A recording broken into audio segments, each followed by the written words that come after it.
आप एक छोटा सा बिजनेस चला रहे हो और मान लो कि आप स्कूल नोटबुक्स और पेन्स बेचते हो। एक दिन आपके पास एक ऑर्डर आता है टोटल 10 आइटम्स का, कुछ नोटबुक्स और कुछ पेन्स का, टोटल मिलाकर 10 आइटम्स होता है।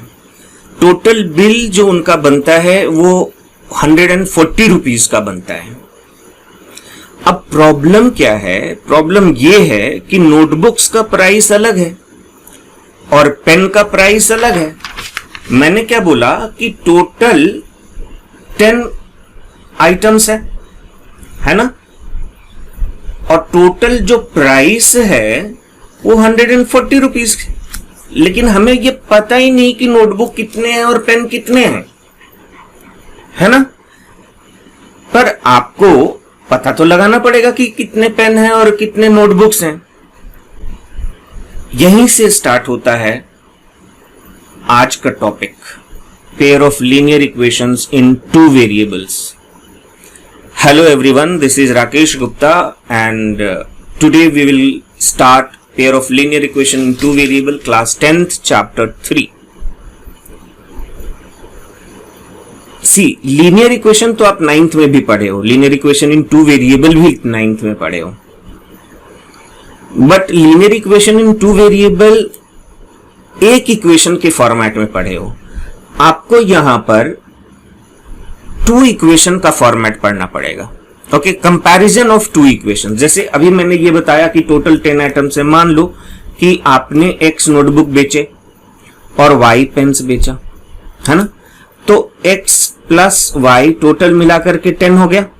This is called linear equation in 2 variable.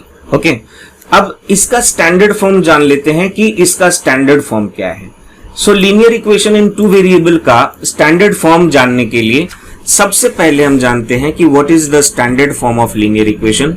Like ax plus by plus c equal to 0, this is called standard form. Standard form, okay, and what we will study here, we will study the comparison of 2 linear equations। क्या? 2 linear equations हम पढ़ेंगे। Comparison of 2 linear equations कैसे compare करते हैं थोड़ा एक बार देख लेते हैं। जैसे if it is given that कि a1x plus b1y plus c1 equal to 0 and a2x plus b2y plus c2 equal to 0. This is equation number 1. This is equation number 2. Now what we will compare? We will compare the इनके जो constant हैं उनको compare करते हैं। Compare कैसे करते हैं? तो इनके 3 केसेस बनते हैं। जो पहला केस बनता है that one is if a1 upon e2 is not equals to b1 upon b2।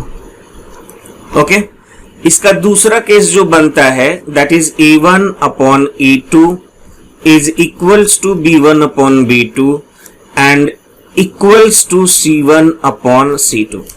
तीसरा केस जो इसका बनता है that one is a1 upon e2 is equals to b1 upon b2 but not equals to c1 upon c2। तीनों अलग अलग cases हैं और तीनों के जो फॉर्मेट हैं, कॉन्सेक्वेंसेस हैं, प्रॉपर्टीज हैं, वो तीनों अलग अलग हैं। जैसे इनका जो फर्स्ट केस है, इनका ग्राफ पे ऐसा इंटरसेक्टिंग लाइंस बनता है। तो आप मुझे बताओ, जब ग्राफ पे इंटरसेक्टिंग बनेगा तो that is unique solution. This one is unique solution. ये यूनिक सोल्यूशन देगा कि नहीं? Unique solution.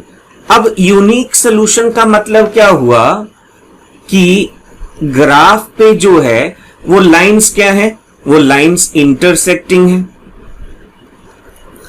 इंटरसेक्टिंग लाइंस हैं,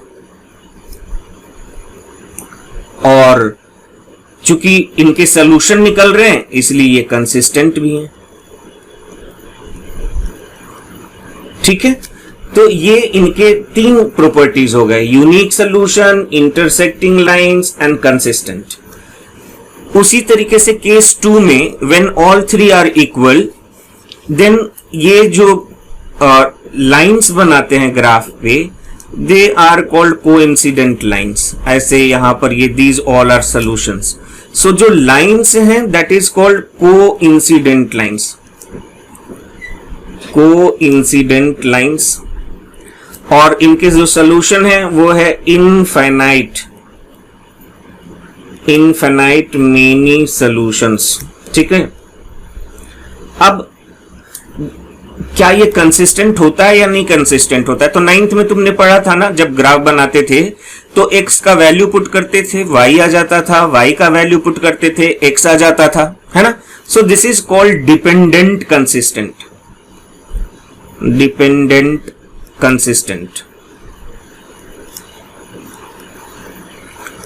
And in third case, when first is equal and second is not equal, then it has no solution. इनके solution होते ही नहीं हैं। जब solution नहीं होंगे तो इनके lines कैसे बनेंगे? देखो ऐसे बनेंगे, कहीं एक दूसरे से meet नहीं करेंगे, तो lines are parallel, तो parallel lines बनेंगे। और जब solution नहीं है, that's why this is called inconsistent। अच्छा, मैं आपको कुछ बताना चाहता हूं। सबसे पहले तो आप ये समझो कि मैं YouTube पे अगर आया हूं तो कुछ सोच करके आया हूं, पैसा कमाने नहीं आया हूं। और आप बिलीव करो, एक दिन आपका ट्यूशन छुड़वाने आया हूं। आप सिर्फ, जब मैं पढ़ा रहा होता हूं तो आप सिर्फ स्क्रीन को देखिए, कुछ नोट डाउन नहीं करना है आपको। आप सिर्फ सुनिए कि मैं क्या बोल रहा हूं, आप सिर्फ मेरा लेक्चर सुनो, और जब लेक्चर खत्म हो जाए तो आप मेरे चैनल से डाउनलोड करो इसका पीडीएफ। कहां से?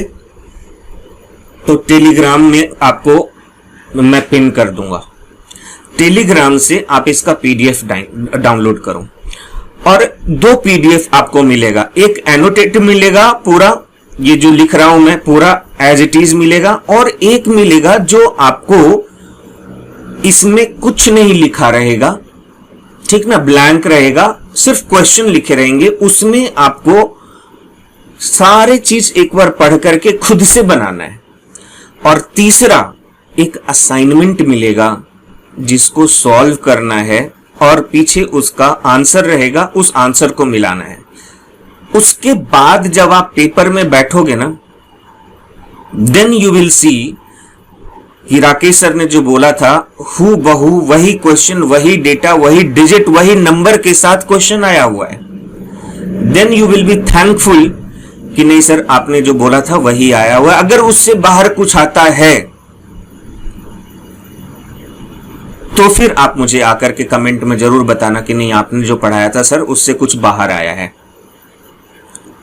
तो एक बार तुम पढ़ करके देखो। अगर 5, 7, 10 लेक्चर में 1 चैप्टर 2 चैप्टर पढ़ने के बाद अगर आपको लगता है कि सर नहीं अच्छा पढ़ा रहे हैं, एकदम फ्री हो, आप सब्सक्राइब करके चले जाना, बिल्कुल फ्री हो।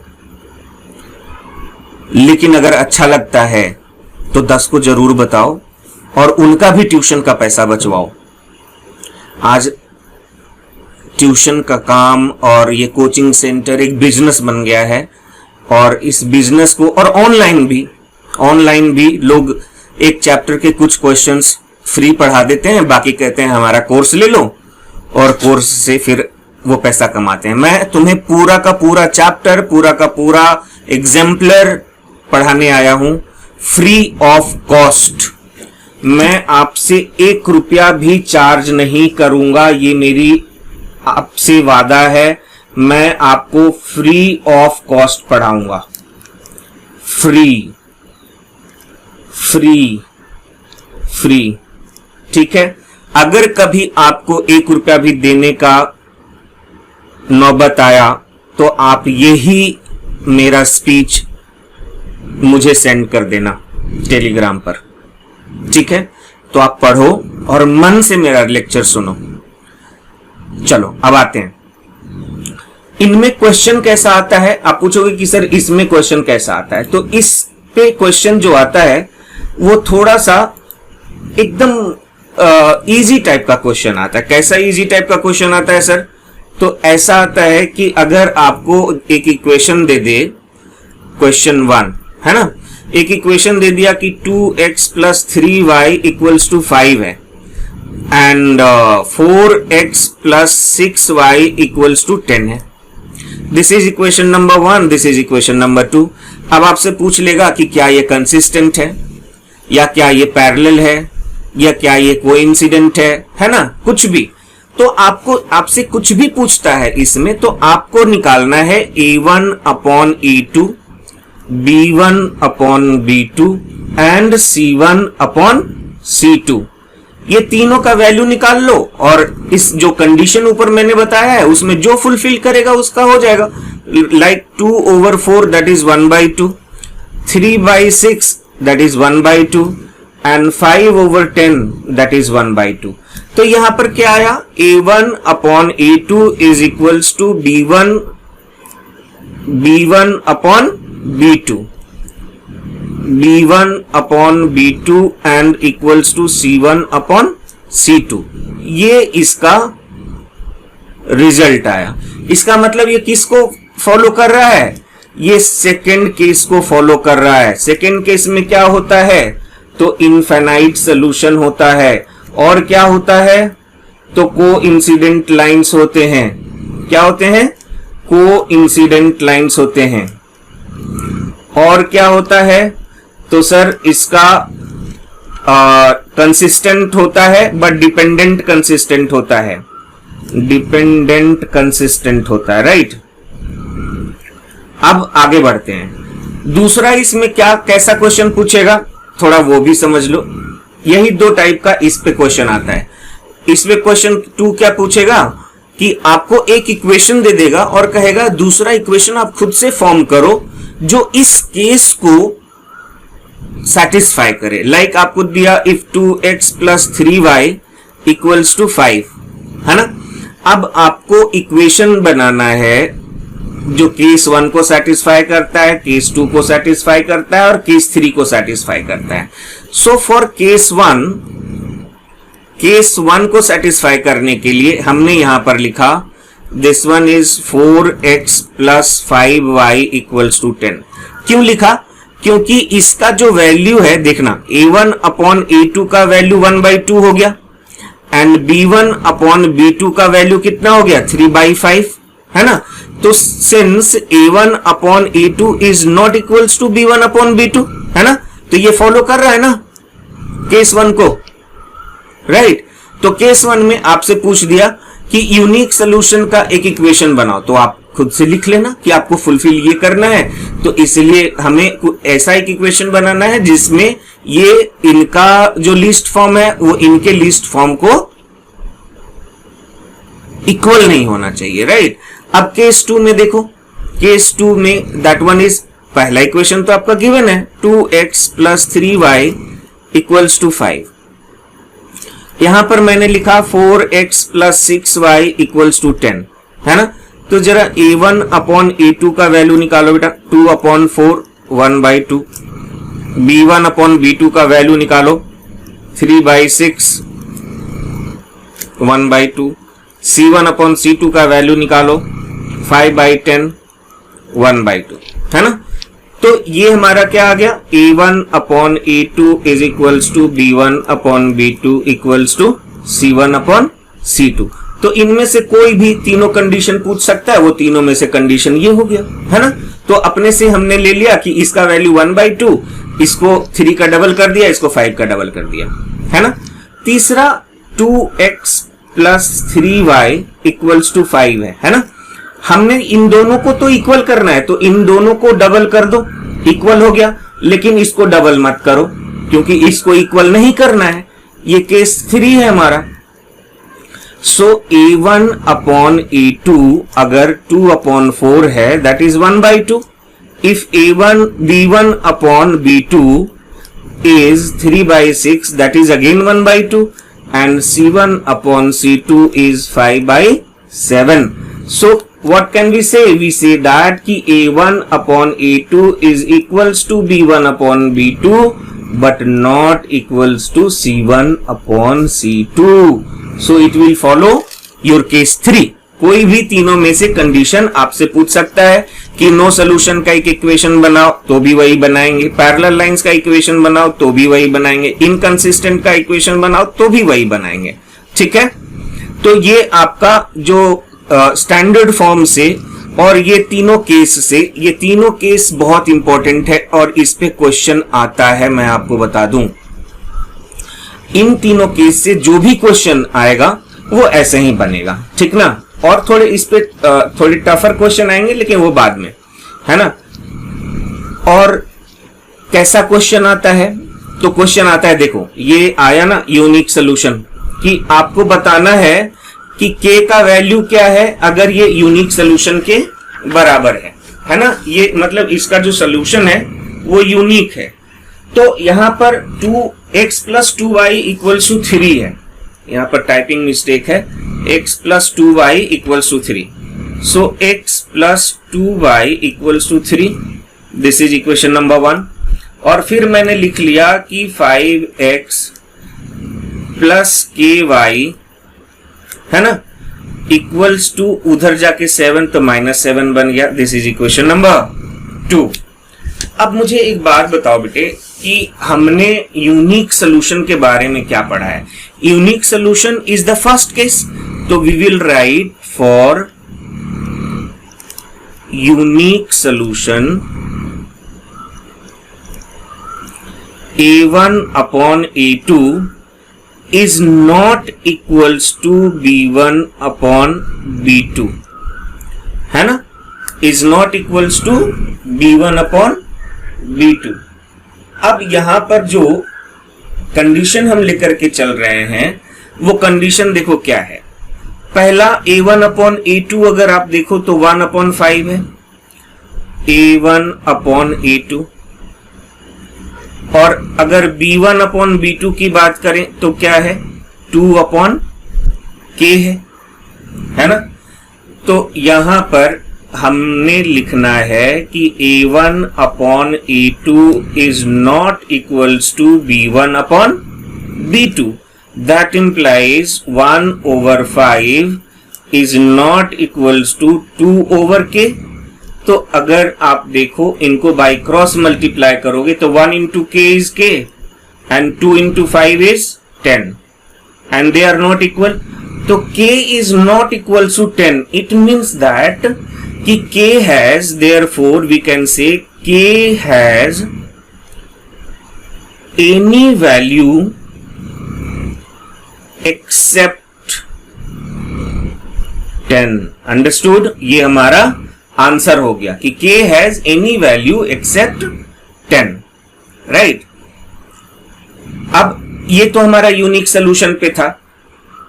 इसी तरीके का क्वेश्चन आपको देखो कहां मिलेगा वो मैं आपको बताता हूं. ये तो हमने पढ़ाया है. अब देखो ये क्या कह रहा है कि find the value of a and b. Find the value of a and b. The pair of linear equation has infinite many solution. infinite many solution. So हमारा ये इक्वेशन 1 है और ये इक्वेशन 2 है. तो we know that कि for infinite solution हमें क्या पता है. for infinite solution A1 upon A2 is equals to B1 upon B2 is equals to C1 upon C2. अब A1 upon A2, B1 upon B2 और C1 upon C2 को पहला concept में जब हम लेकर के चलते हैं क्या, when A1 upon A2 is equals to B1 upon B2 तो क्या देगा ये, 2 upon A is equals to -3/3 है ना. तो बाई क्रॉस मल्टीप्लाई करो तो -3a इज इक्वल्स टू 3 2 जा 6, दैट इंप्लाइज a का value 6 divided by -3, that is equals to -2। Therefore a का वैल्यू क्या आ गया? -2 आ गया, है ना। अब a का वैल्यू आ गया। अब दूसरे इक्वेशंस में जाओ कि when b1 upon b2 is equals to c1 upon c2, तो देखो क्या देगा कि हमें -3/3 is equals to 7/b, that implies -3 times b equals to 7 times 3, 3 से 3 कैंसिल हो गया, that implies -b is equals to 7, so b का वैल्यू कितना हो गया? -7। Therefore a is equals to -2 and b is equals to -7। Clear है? Clear है?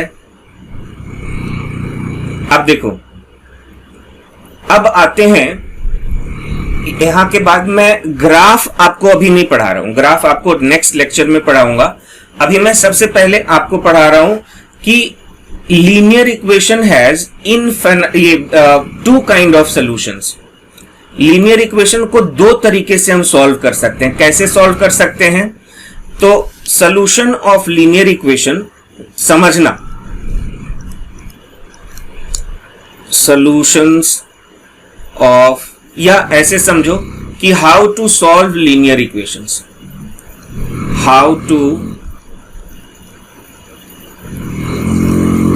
how to solve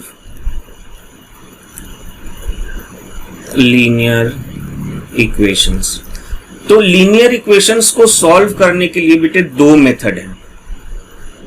ऐसे था तो 4, लेकिन 2 साल से 2 कर दिया है। पहला मेथड इज सब्स्टिट्यूशन मेथड,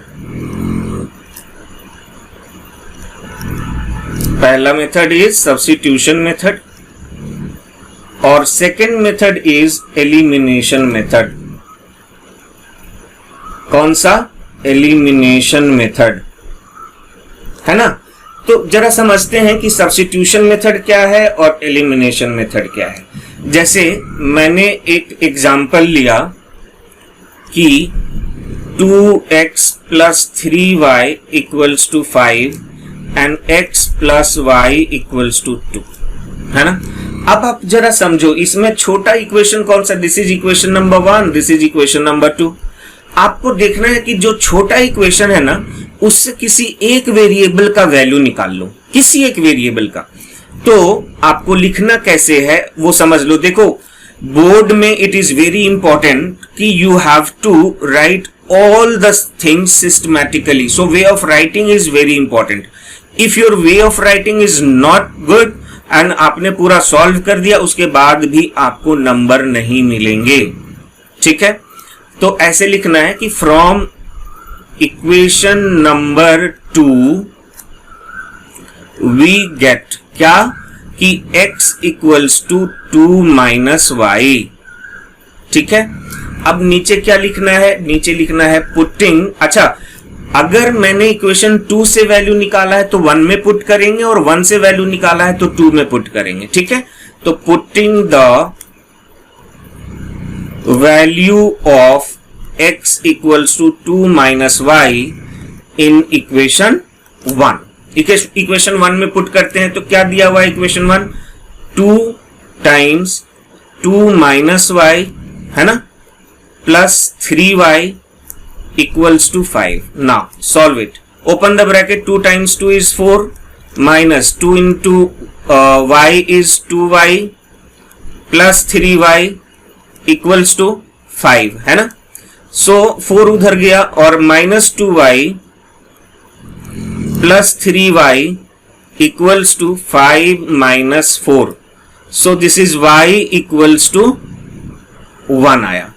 अब इस y का वैल्यू किसी इक्वेशन में पुट कर दो, किसी भी, फर्स्ट में या सेकंड में, ये हमारा 1 आया हुआ है, अब किसी में भी पुट कर दो, you will get the answer, है ना। कैसे? तो देखो x plus y equals to 2 था ना, अब y का वैल्यू हमने 1 डाला, तो इधर x का वैल्यू कितना हो गया 2 minus 1, x is equals to 1, है ना। तो x y और x दोनों का वैल्यू 1 आ गया। इसी सेम इक्वेशन को मैं आपको एलिमिनेशन से सॉल्व करके बताता हूं। सो अगेन एग्जाम्पल इज, तो एग्जाम्पल हम ले रहे हैं सेम इक्वेशन का 2x plus 3y equals to 5 and x plus y equals to 2। देखो बेटा, एलिमिनेशन का मतलब क्या होता है कि we have to eliminate one variable. तो एक वेरिएबल को हम एलिमिनेट कर देते हैं। किसको एलिमिनेट करते हैं? तो किसी को भी, ईदर x और y, ठीक ना।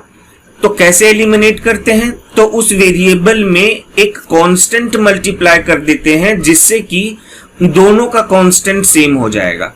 सपोज अगर मैं इसको 1 से मल्टीप्लाई करूं और इसको 2 से मल्टीप्लाई करूंगा, तो देखो x का कांस्टेंट दोनों का सेम हो जाएगा ना। और अगर मैं 2 से ना मल्टीप्लाई करके इसको 3 से मल्टीप्लाई कर दूं, तो y का कांस्टेंट सेम हो जाएगा। तो कुछ भी चलेगा, है ना। मैं यही रहने देता हूं और मल्टीप्लाई करके आपको दिखाता हूं। 1 से मल्टीप्लाई कर रहे हैं तो ये तो हमारा सेम रहेगा, 2x plus 3y equals to 5 and this is 3x और प्लस 3y इक्वल्स टू 2। अब सिंस इनका साइन सेम है तो ये कैंसिल तो हो नहीं सकता, इसलिए सब्ट्रैक्ट करेंगे तो सबका साइन चेंज हो जाएगा। ये पॉजिटिव जो है नेगेटिव बन जाएगा और ये नेगेटिव बन जाएगा, है ना। अब देखो, जब ये पॉजिटिव नेगेटिव हो गया तो ये कैंसिल हो गया। 2x minus 3x is minus x, है ना।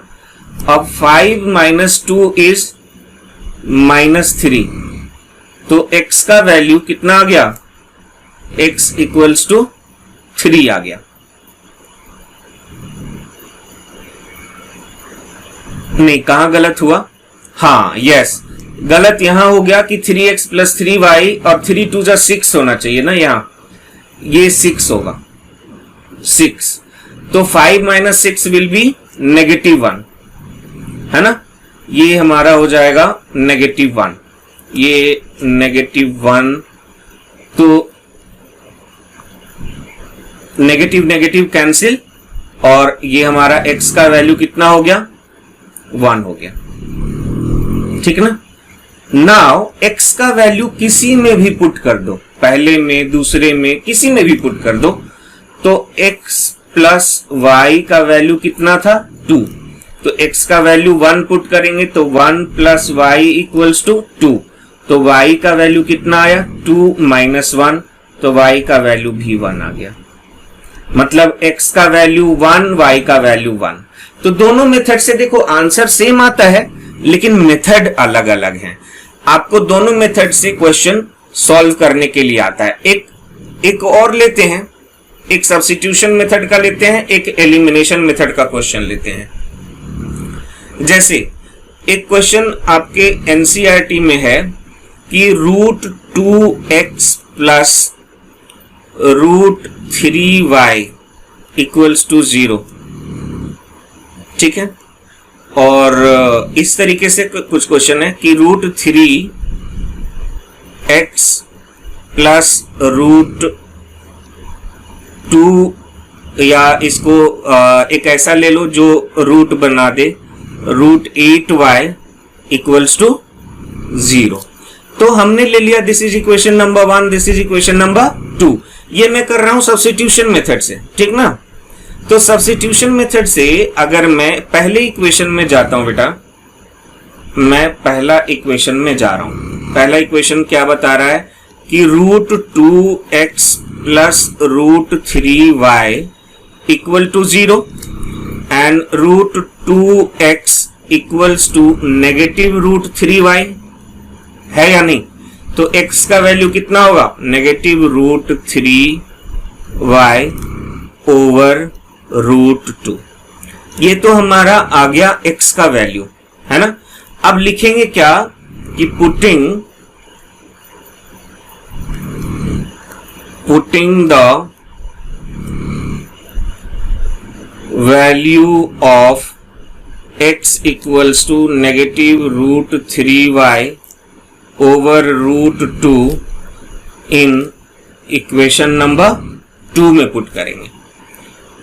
तो √3x plus √8y equals to 0। तो √3 into -√3y over √2 plus √8y equal to 0, है ना। तो √3 इंटू √3 3 हो गया, -3y ओवर √2 प्लस √8y, नीचे कुछ नहीं है तो 1 लगा देते हैं, इक्वल टू 0। अच्छा, इनका √2 है तो एलसीएम लेने के लिए हमें √2 से ऊपर नीचे मल्टीप्लाई कर दें। अरे कर दें, कर देते हैं, चलो। तो क्या दे देगा, -3y ओवर √2 प्लस √8 इंटू √2 कितना हो गया, √16, √16y ओवर √2 इक्वल टू 0, है ना। तो ये हमारा √16 का वैल्यू कितना, 4। तो ये हमारा जो बनेगा वो क्या बन गया, ये बना -3y positive 4y upon √2 equal to 0। तो ये हमारा देगा y equals to √2 into 0, that is 0। तो y का वैल्यू कितना आ गया, 0। अब y का वैल्यू यहां पुट करो, पुटिंग यहां के बाद यहां आ रहे हैं, है ना, कि putting the value of y equal to 0 here above, है ना।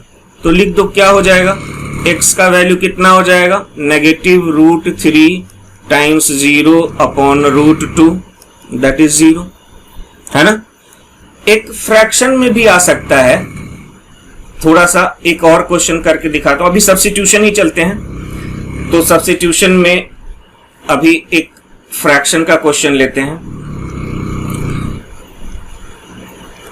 कि फ्रैक्शन में कैसे देगा, x upon 2 plus y upon 3 equals to 2 and x upon 3 plus y upon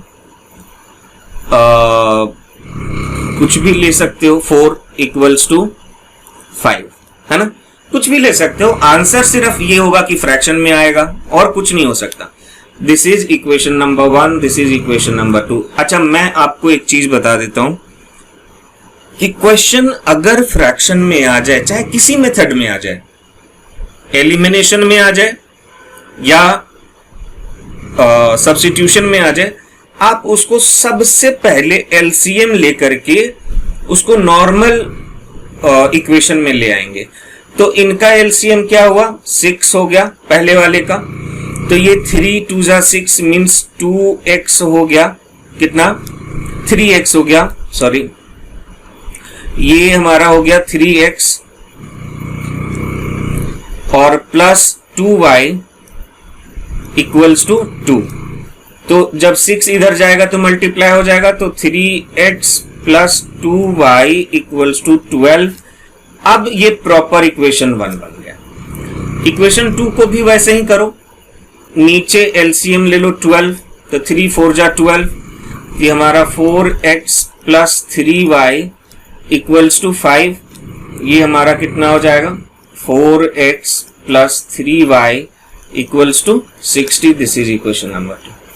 अब या तो y को सेम कर लो, है ना। अब अच्छा, एक नेगेटिव करके भी दिखाता हूं तुम लोग को।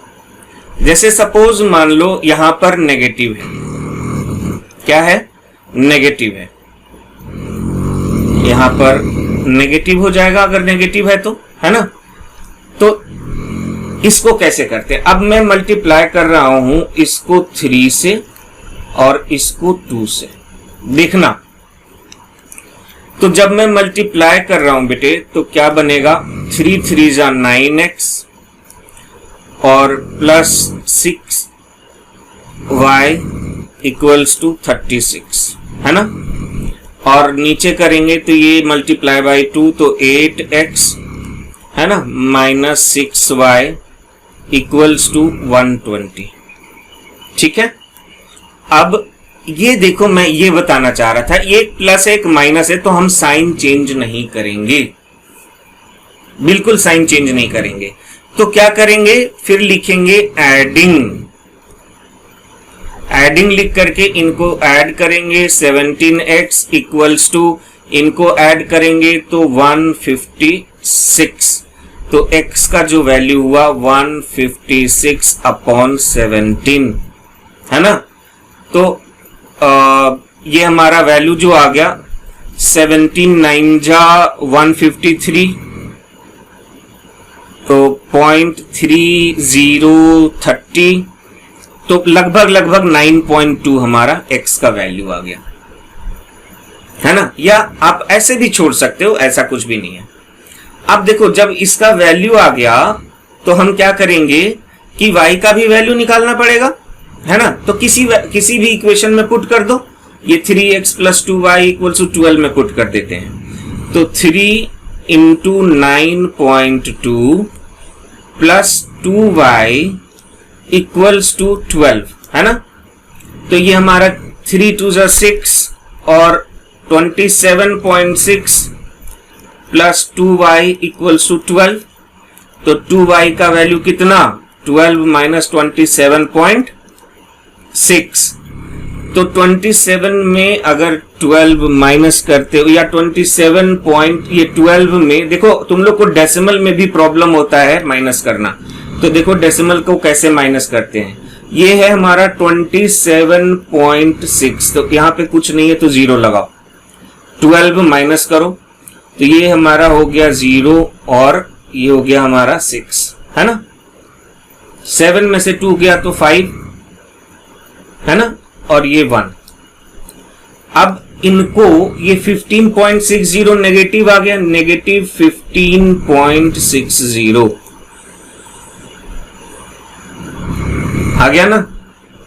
अब ये है हमारा 2y, तो y का वैल्यू कितना हो गया, नेगेटिव 15.60 अपॉन 2, तो ये हमारा आ गया नेगेटिव 7.8, है ना।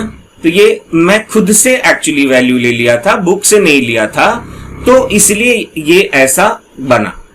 अगर मैं बुक से लेता तो प्रॉपर उसका आंसर आ रहा होता। ठीक है, तो ये हमारा सॉल्यूशन था। एक मैं आपको बताता हूं कि अगर कोई डेसिमल का ले ले वैल्यू, कोई भी डेसिमल का ले ले, जैसे आपको दे दिया कि 0.2x plus 0.3y equals to 1.2 and 0.3x plus 0.5y equals to 1.5। तो डेसिमल में बिल्कुल इसको मत करना, सबसे पहले इसको 10 से मल्टीप्लाई कर दो, इसको भी 10 से मल्टीप्लाई कर दो, तो डेसिमल अपने आप खत्म हो गया कि बन गया 2x plus 3y equals to 12 and ये बन गया 3x plus 5y equals to 15। अब इसको सॉल्व कर दो एलिमिनेशन मेथड से। तो आई होप एलिमिनेशन मेथड आपको समझ में आ गया होगा, है ना। और नेक्स्ट क्लास में वी विल स्टार्ट, पहले मैं सब्स्टिट्यूशन समझा दूंगा और सब्स्टिट्यूशन करा करके और नेक्स्ट टू नेक्स्ट क्लास में ग्राफ कराएंगे और ग्राफ के बाद फिर वर्ड प्रॉब्लम पे आएंगे। अगेन मैं आपको कहना चाहता हूं कि मैं आपका ट्यूशन छुड़वा कर रहूंगा, ये मेरा प्रॉमिस है आपसे। अब मैं आपको एक कहानी सुनाता हूं कि मैं यूट्यूब पर क्यों आया हूं। 2 मिनट ये कहानी सुन लेना, उसके बाद जाना। मैं अपने घर के पास कुछ झुग्गियों में सैटरडे संडे पढ़ाने जाता हूं। मैं एक स्कूल में पढ़ाता हूं and I am very happy, I have very handsome salary. तो मैं जब सैटरडे संडे वहां जाता हूं तो कुछ बड़ी बच्चियां हैं जो 9th-10th में हैं उनको माएँ काम पर लेकर के चली जाती हैं जहां वो काम करती हैं। तो जब वो मिलती हैं तो कहती हैं सर हम आपके क्लास में तो बैठ नहीं पाते, तो हम कैसे पढ़ें, तो कुछ तो हमारे लिए कीजिए कि हम पढ़ सकें। तो आजकल कुछ हो ना हो सबके हाथ में मोबाइल जरूर होता है। चूंकि उनकी मम्मी उनको काम पर ले जाती है तो वो भी थोड़े बहुत पैसे कमा लेती है। तो उनमें से एक बच्ची बहुत समझदार थी, वो बोली कि सर क्यों नहीं आप YouTube पे हमें पढ़ा सकते हैं। तो मैंने कहा मैं तो YouTube पे नहीं पढ़ाता हूं, मेरे पास इतना टाइम नहीं है। तो वो बोली नहीं सर मुझे हम लोग को आप ही से पढ़ना है, तो आप प्लीज हम लोग को पढ़ाइए, और कह के रोने लगी। तो मैं थोड़ा सा भावुक इंसान हूं, मैंने कहा चलो ठीक है मैं प्रॉमिस करता हूं मैं तुम्हें इस साल पढ़ाऊंगा। तो वो बच्चियां आजकल रोज जिद कर रही थी, तो मैं आज स्टार्टिंग कर दिया। आज होप वो लोग खुश होंगे जब मैं ये इसको अपलोड करूंगा। तो that's why I came on YouTube, और आई होप ये मेरा नया जर्नी भी इसमें जी जान लगा दूंगा और इसमें भी सक्सेस करूंगा। जिस तरीके से मैं और जिस कामों में जो भी किया हूं सक्सेस किया हूं, इसमें भी सक्सेस करूंगा। Thank you, God bless you. खूब हंसो मुस्कुराओ और कुछ नहीं तो पढ़ाई करते रहो, ये आपको लाइफ में बहुत कुछ देगा। Thank you very much.